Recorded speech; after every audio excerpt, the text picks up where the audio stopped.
Não foi isso, foi acordado não, mas louvo a Deus. E eu acho que tem tudo a ver com aquilo que a gente vai falar um pouquinho hoje mais cedo. Pode se sentar. Agradeço, viu? Muito essa homenagem. Vocês vão entender por quê. O porquê desse amigo que faz com que todos os momentos da nossa vida sejam intensos. Amém? Abra sua Bíblia em Romanos 8, 28. O tema dessa manhã é chamados segundo o propósito divino. O tema que eu escolhi para estar compartilhando com a igreja essa manhã é chamados segundo o propósito divino. Romanos 8, 28 fala o seguinte, que sabemos que todas as coisas cooperam para o bem daqueles que amam a Deus. Tudo coopera, a gente sempre diz isso. Não, fica frio. Tudo coopera para o bem daqueles que amam a Deus. Mas aqui tem uma vírgula aqui que nós precisamos entender. Quem são aqueles que amam a Deus? Daqueles que são chamados segundo o seu propósito. Pai, eu te louvo por essa manhã. Louvo porque o Senhor nos amou de tal forma que o Senhor deu o seu Filho unigênito, a qual o Pai nos chamou de não mais de servos, mas Cristo Jesus um dia nos disse: já vos chamo de amigos, aqueles que conhecem a minha intimidade, aqueles que se assentam à minha mesa.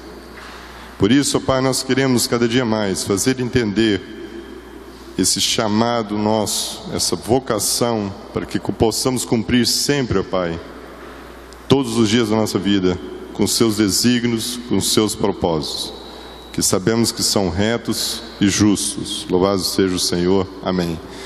Querido, nesse ano que se passou, nós estivemos falando aí sobre o tema de Isaías 54. Versículo 2 de Isaías 54 fala que alarga o espaço da tua tenda, estenda o todo da tua habitação, não impeças, alonga as tuas cordas, firma bem essas estacas, porque transbordarás para a direita e para a esquerda, e a tua posteridade possuirá as nações e fará que se povoem cidades assoladas. Nós falamos sobre esse tema muito forte, que a gente sabia que esse ano ia ser um ano atípico dos demais. Principalmente eu falo pela minha casa, eu já compartilhei isso aqui com a igreja. Não dá assim para, se for condensar mais ou menos tudo que aconteceu esse ano, foi muito intenso na minha vida e na minha casa, em termos daquilo que Deus estendeu realmente, as cordas ali, o todo, em termos dessa habitação, e naquilo que foi para mim no ministério. E não seria de outra forma, não seria de outra forma, naquilo que Deus fez na minha casa, naquilo eu quero repartir com a igreja hoje pela manhã, é justamente sobre isso, sobre esse desafio, como foi na minha casa. Eu quero também deixar um desafio a essa igreja, de que a gente possa cada dia mais entender e trazer revelação do que seja esses chamados, daqueles que são chamados segundo o propósito de Deus, como nós vimos aqui no texto de Romanos. Que a mensagem de hoje possa trazer então revelação quanto ao nosso chamado segundo esse propósito divino. Que ao final dessa mensagem você possa compreender que vocação é o exercício de uma função conforme uma identidade. Uma pessoa vocacionada exerce diligentemente, com cuidado, com esmero, com zelo, a sua função. Ela alcança também um determinado propósito de Deus na sua vida, porque Deus é quem efetua, Nós vamos lá em Filipenses 2:13, o que fala lá? Porque Deus é aquele que efetua tanto em nós o querer, como também o realizar segundo a sua boa vontade. A pessoa vocacionada, ela entende essas coisas, ela é diligente na sua função. E mais, a pessoa vocacionada além de exercer muito bem as suas funções específicas, ela também reconhece um desafio na sua vida. Qual desafio seja esse, cara? De influenciar, de multiplicar outros para o mesmo propósito. Não é só exercer as suas funções, mas também de influenciar e multiplicar outros. Porque no texto lá de Isaías, fala que a posteridade, então é alguém depois dele, que ia chegar e ia habitar as cidades que estavam o quê? Assoladas. Ele não fala de cidades metropolitanas, mega cidades aí. Ele está falando de cidades que estão assoladas. Assoladas de que forma? Muitas vezes com um desafio social muito grande. E aí eu fui começar a entender por que Deus estava colocando a minha vida, a minha casa, nessa questão social. Eu passei 11 anos ali na Centro-Oeste, trabalhando a área do Ministério Infantil. Fiquei 11 anos aqui no Vigilado. E fui entender de uma outra área, a área social. Desafios na nossa vida. Por isso eu quero deixar que o indivíduo vocacionado, quando ele se deixa moldar, por aquele que o chamou, vocacionou, ele passa então a ter uma sensibilidade que ele identifica identidades e desenvolve também características. Essa pessoa vocacionada, ela identifica identidades nas pessoas, dons, ministérios, mas também ela consegue desenvolver características de tal forma que dá segurança suficiente a ela para entender estilos e métodos diferentes dos seus, que também podem ser exercidos. Esse é um grande desafio na nossa vida, porque muitas vezes a gente é aquela pessoa assim, vai ficando meio quadradinho, muito certinho, e não entende nessa multiforme sabedoria de Deus, e que há estilos e métodos, métodos diferentes dos nossos. Boa! Quando a gente é vocacionado por Deus, a gente consegue entender essa sensibilidade dos momentos, das épocas da nossa vida. A Bíblia está repleta de histórias de pessoas que foram vocacionadas por Deus para um cumprimento de um propósito específico, para fazerem a vontade de Deus em determinado momento e época. Pessoas que dedicaram sua vida em favor dos outros. Pessoas como Mordecai, em outras versões fala Mardoqueu, não interessa, é a mesma pessoa. Pessoas como Esther, que se destacaram, as suas vidas, porque eles fizeram em favor da causa alheia. Por isso, abra sua Bíblia. Eu quero fundamentar hoje, eu quero argumentar esse texto de Romanos 8:28, usando essa história na Bíblia, sobre a vida de Esther, que está lá no livro de Esther 4, a partir do versículo 1, que fala o seguinte, este livro de Esther 4, capítulo 4, a partir do versículo 1, que diz o seguinte: quando soube Mordecai tudo que havia se passado, rasgou as suas vestes e se cobriu de pano de saco de cinza, e saindo pela cidade, clamou com grande e amargo clamor.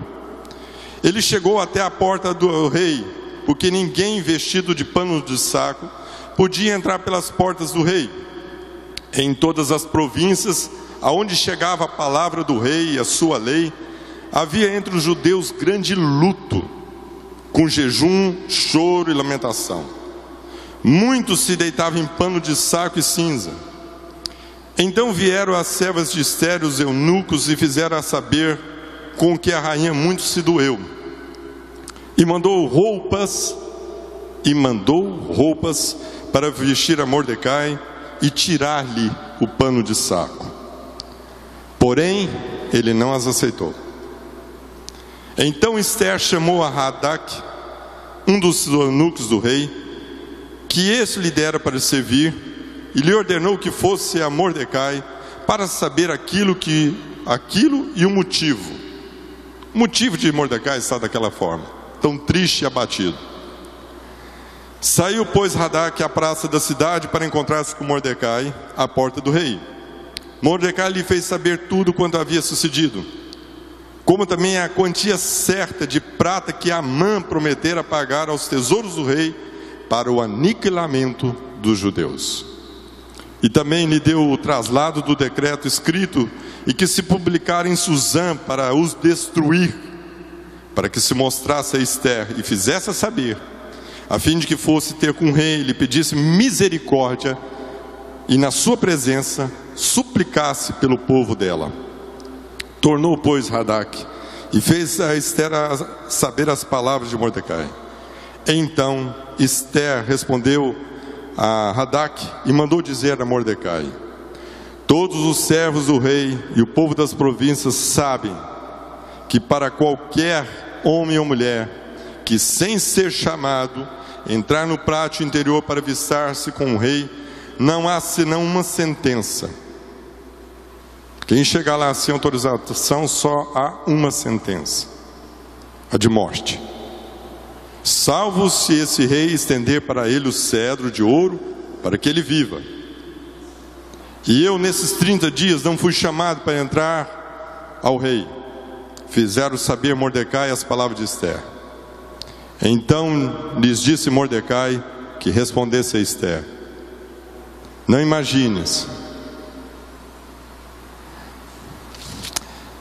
imagines que por estares na casa do rei, tu escaparás entre todos os judeus.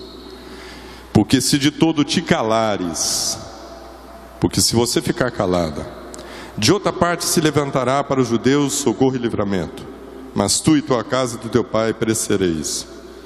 Quem sabe se para essa conjuntura como essa é que foste elevada a rainha. Então disse Ester que respondesse a Mordecai: vai, ajunta todos os judeus que se acharem em Susã, jejuem por mim e não comais e não bebais por 3 dias, nem de noite nem de dia. Eu e minhas servas também jejuaremos, e depois teremos de ir com o rei, ainda que contra a lei. Se perecer, pereci. Então se foi Mordecai e fez segundo Ester lhe havia ordenado. Amém. Esse livro de Ester é um livro que fala muito, o tema principal ali é a instituição da festa do Purim, uma festa que o povo judeu comemora até os dias de hoje. É para manter assim firme, nas gerações futuras, o grande livramento, a grande provisão de Deus sobre a vida daquele povo. O livro trata a respeito de Mordecai. Eu vou dar um breve histórico para você entender por que Mordecai estava tão aflito. O que fazia Mordecai estar tão aflito naquele momento? Segundo o livro, Mordecai era judeu, e pelo fato de não se prostrar diante de Amã, que era lá um dos ministros, um dos principais do rei Assuero, também chamado de Xerxes I, pelo fato dele não se reverenciar, diferentemente das outras pessoas que prostravam diante de Amã, Mordecai não reverenciava Amã, ele não se prostrava diante disso. Essa atitude de Mordecai fez com que fosse despertada uma tremenda aversão, um ódio de Amã, não só por Mordecai, mas ele também teve essa aversão por todo o povo de Israel, a tal ponto que Amã, certo momento, na sua astúcia lá, como ministro, fez com que o rei Xerxes lá fizesse um decreto que num dia, numa determinada época, isso representa hoje o 14º dia lá de abril, que nessa data o povo judeu fosse extinto, os inimigos teriam total liberdade para eximar, aniquilar o povo judeu. Mas por uma intervenção divina, por uma providência divina, esse Amã, um dia ele fez uma forca lá para matar Mordecai e seus familiares. Esse Amã foi morto na sua própria forca. Ao contrário de tudo aquilo que ele havia planejado contra a vida de Mordecai e contra todo o povo de judeu, a Bíblia conta que Deus promoveu um grande livramento. De que forma, Ricardo? Após ter conhecimento, na narrativa ali dos fatos, após ter conhecimento, o rei Assuero da cilada que Amã havia planejado contra o povo de Israel, o rei emitiu um outro decreto. E esse decreto concedia aos judeus de toda a cidade, que se reunissem e se dispusessem a defender a sua vida. Ele concedia aos judeus o direito, de destruir, matar, aniquilar toda e qualquer força armada que viessem contra eles. Dessa forma, na mesma data que foi marcada para o extermínio daquela nação, olha que coisa, Deus permitiu um grande livramento dos judeus dos seus inimigos. Esse fato é relembrado até os dias de hoje, como eu falei, na festa do Purim. Pur, em hebraico, significa sorte. E é o 14º dia do mês de março. Mas o que eu quero mostrar, ressaltar, nessa história aqui de Esther e de Mordecai, é o nosso papel como igreja. Da mesma forma, nós precisamos entender dessa providência divina em favor do seu povo. Deus faz isso conosco. Compreender que como igreja nós devemos ser estimulados também, como Mordecai e Esther, em todo o tempo ao cumprimento de um propósito divino em relação aos desígnios de Deus para a nossa vida. Deus determinou e nos elegeu, nos comissionou para ser geração eleita, sacerdócio real, nação santa, povo escolhido de Deus. Para quê? Para anunciar as grandes obras daquele que os chamou das trevas para a sua maravilhosa luz. 1 Pedro 2:9. Esse é o propósito de Deus para a nossa vida. Há muito mais do que vir aos cultos no domingo ou ter uma reunião de célula durante a semana. Deus te escolheu e Ele te deu um propósito na sua vida. A gente percebe nesse texto aqui do livro de Esther, que no momento que essas pessoas compreenderam do seu chamado de Deus, no momento que Mordecai entendeu e compreendeu o seu chamado, ele pôde ser usado como Deus, como um instrumento eficaz nas mãos de Deus, para trazer o que? Livramento naquela nação. Como assim, Ricardo? Mordecai aproveitou as oportunidades em meio às adversidades. Ele apresentou a sua prima, porque Esther era filha de seu irmão, e seu irmão era falecido. Então ele pega a sua prima lá e coloca, diante da presença lá do rei Assuero, porque o rei Assuero resolveu, destituir a rainha Vaste. Estou dando uma aula de história aqui, fenomenal. A rainha Vaste, para quem não sabe, era a atual rainha do Assuero. E certo dia lá, ele empolgado na festa, a festa já durava lá uns 7 dias, o cara já devia ter mamado todas, e ele estava muito empolgado, e ele resolveu, diante dos príncipes, dos famosos lá, que foram visitar ele, e comemorar com ele a nação lá, no seu aniversário lá, que ele estava dando, do banquete, ele resolveu mostrar a sua rainha. Vaste, segundo a Bíblia, era uma mulher muito formosa, muito bonita. Então ele devia falar assim: gente, eu não tenho só esse tanto de carro aqui, esse tanto de propriedade. Eu tenho uma mulher aqui que é majestosa. O problema é que essa mulher não foi. Ela não obedeceu a essa ordem real. E o que aconteceu? O rei se indignou com relação àquela ordem, contra a ordem dela, que ela desobedeceu, e destituiu ela do seu cargo de rainha, e ela nunca mais pôde entrar na presença do rei.